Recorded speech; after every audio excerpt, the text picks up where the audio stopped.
So here I'm gonna show you how to install 175 actuator, electronic actuator.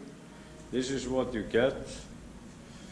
You get actuator, gasket, rack components, and then you have to choose which retainer for the bearing will fit.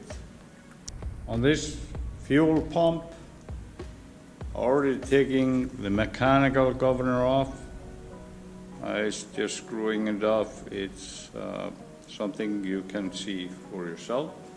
But when you take it off, the retainer here goes away. So you have to put another bearing retainer with a seal. So when you take it off, the mechanical governor, you have to think about the bearing here. You want to have it stiff in the housing so it doesn't go out in and out. So the retainer kit comes with a shim. So we measure distance here to hold the bearing in. In this case, I know exactly what I need, and I will use these. I know this is on a table. This is not on an engine. And that's much easier to put it on a table. On an engine, you will have a little bit difficulty, but not so much. So now we're going to install the retainer. That's the first thing we will do. These bolts come with the kit, and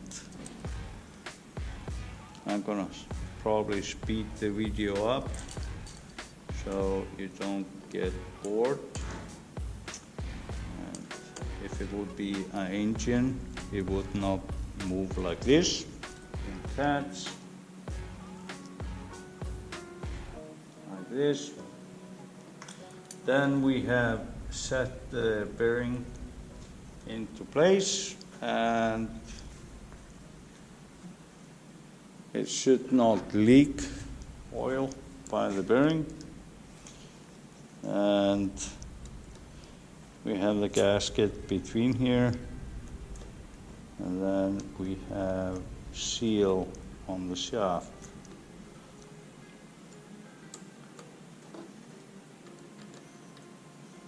It's the same torque on these screws as the mechanical housing, so I don't worry about that. This is just a demonstration. When I'm done with this, then I move on the rack. We need to put a spring and other things on that. This comes in the kit with the actuator. It's a spring kit. I take the collar first. I put it in here.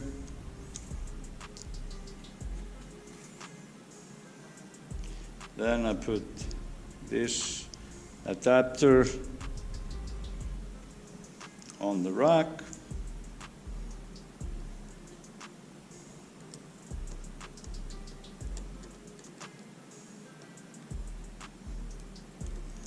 And I will probably speed up the video here, but I haven't decided yet. Depends on how bored you are. I'm sure you will be bored if you don't have an interest, but if you're doing this, then I think you will watch it all. Here we have it. Then I put the spring on. It's going into the housing there. Then I put the spring spacer on.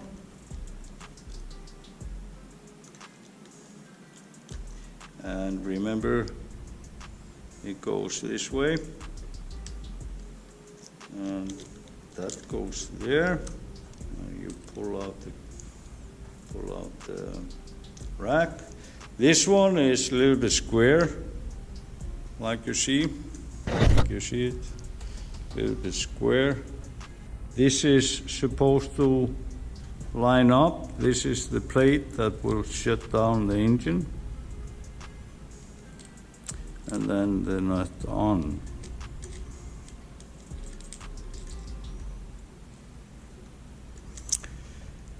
So this spacer has to go up here, and this one has to stay up. That is the trick on this. The stopper has to be in the groove, because otherwise it can't turn and not be in the right position. You can see now it turned on me, and we don't want that. So I moved it a little bit back, because I know it's supposed to be. You can see I can move this one, but this one is kind of stuck there. We don't want that. So little by little, there I have it.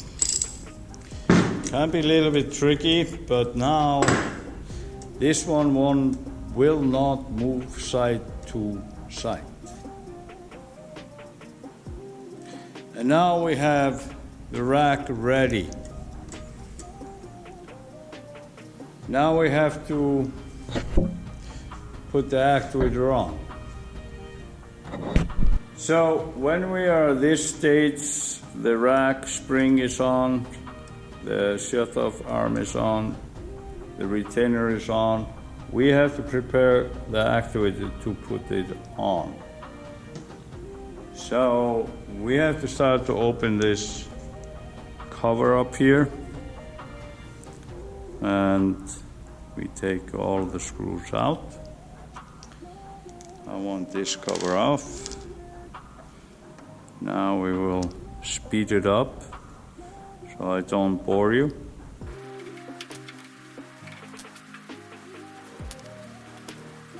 So this cover is off. We have this seal here that fits in here.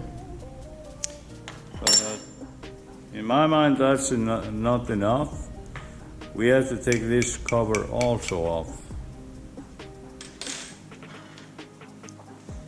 If you do that, you get more movement of the actuator to set it in.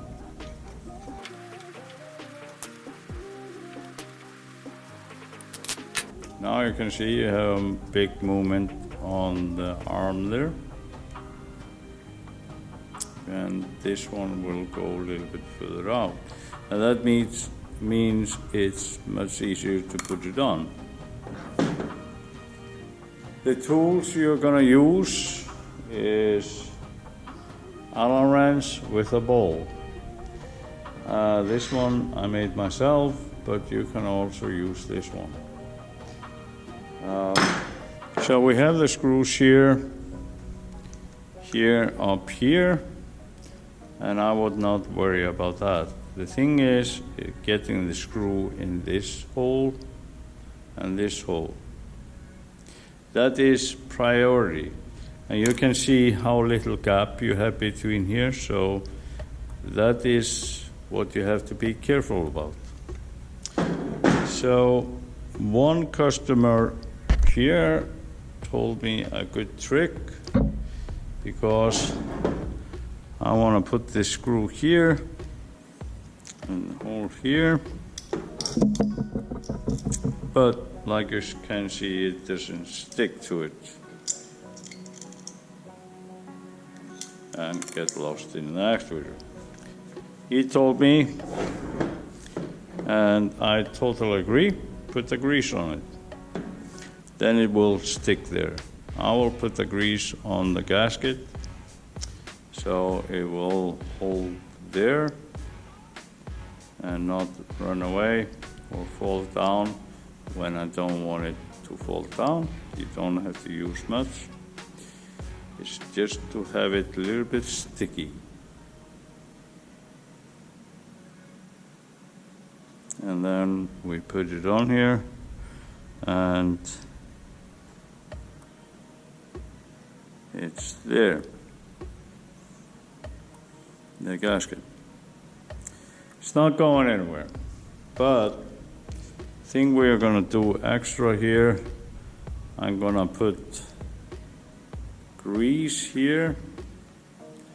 The only purpose of this grease is hold the screw in place while I'm mounting the actuator on.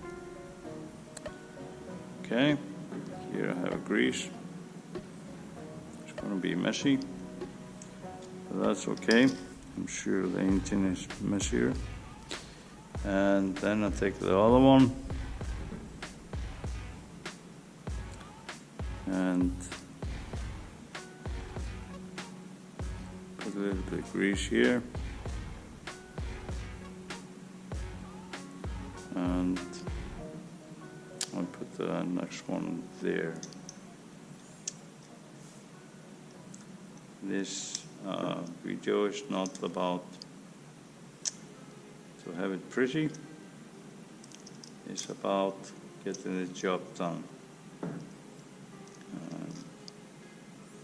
There we have it. Screw is there, another screw is here. The gasket is there. This one is supposed to be there, and it's there now. So now we are ready to install the actuator, and I will take it here, and I'm ready with my tool, the Allen wrench, and I will lean it a little bit forward and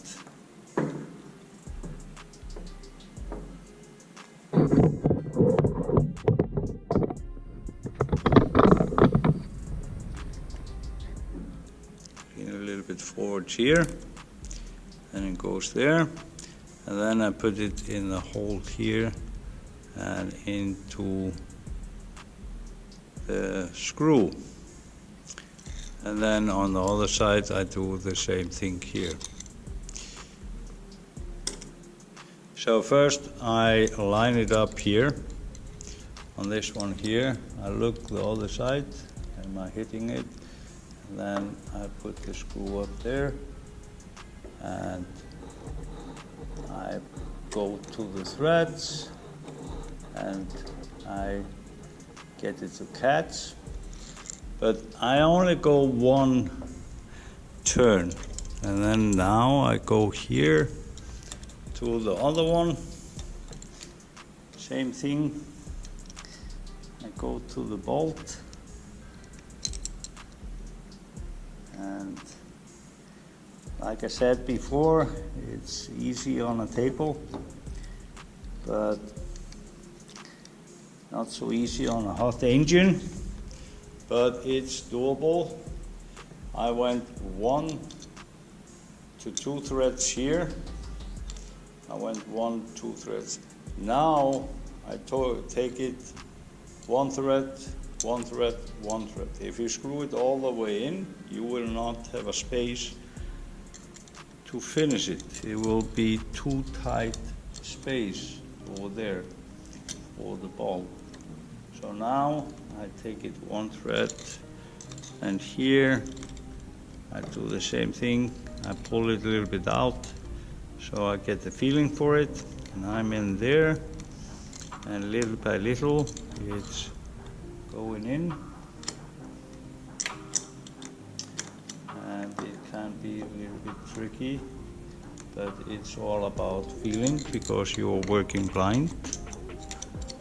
But you as a mechanic should be used to that. And now I go here, and I'm almost there, and then I go again here, and it doesn't wanna go there where I want to, but it will go there eventually. I'm giving me a little bit tight space here, but it's coming in. But if you do too much, then you're gonna get in trouble with it. And like here, it's tight space, but it's all the way in. Now I have this one here. He is coming in too. And now this one should be almost in. Some people say it's better to push it in, and that could be. Then you torque it. So this is the way I have found most, well, kind of only way to do things on this actuator. The thing is, the actuator have limited space, and when it was made, it had to be exactly lined up like that, but now you can see it's doable. Now I put these two screws in because that's no problem. And the next thing I do, I put this cover plate on because I want to adjust the bearing to the pin. So we put the cover plate on and see whether there's a sound there that we don't want. So that cover plate is on. We tie it, of course.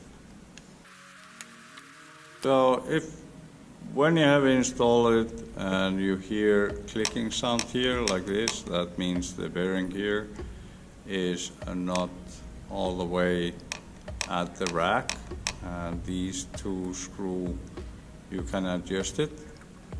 If you keep it like this, there's potentially it can hammer into the bearing, the rack, and that means you don't get a smooth surface there, and after a while it can give you hesitation on a certain travel that will give you difficulty. So it's better to do this in the beginning. You take 8mm wrench and you loose up, for example, this screw here. You just loose it up, and you loose this one up too. And then I hold it here and push the bearing to the rack. You can see it's like this. Maybe I can show it a little bit better. So I want this one all the way out as I can, and then I push this one at the rack so it touches, and then I tie up the screw there.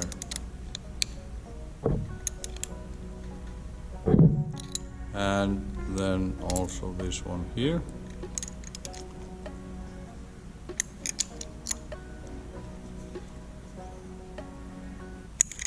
And you can see there's no slack between the rack and the bearing here. So now it's ready to put the cover on.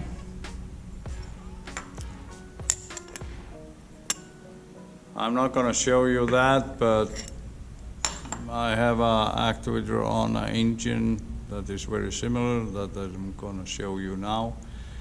And normally after I install it, I check things out. I start up the engine. There's no oil cavity here, so it's not going to spray oil out. And I want to see the movement on the rack when I start to crank the engine, because this can be an indicator I have other problems. I have a bad speed sensor or didn't screw it enough in, missing power. But if I have it open while I'm setting up the speed controller, this arm is going to tell me everything. Okay, is it working, is it not working? So normally when I have got the engine running and it seems to be running smooth, then I put this cover on and move on with the day. Well, thank you for watching the video and hope it did help you.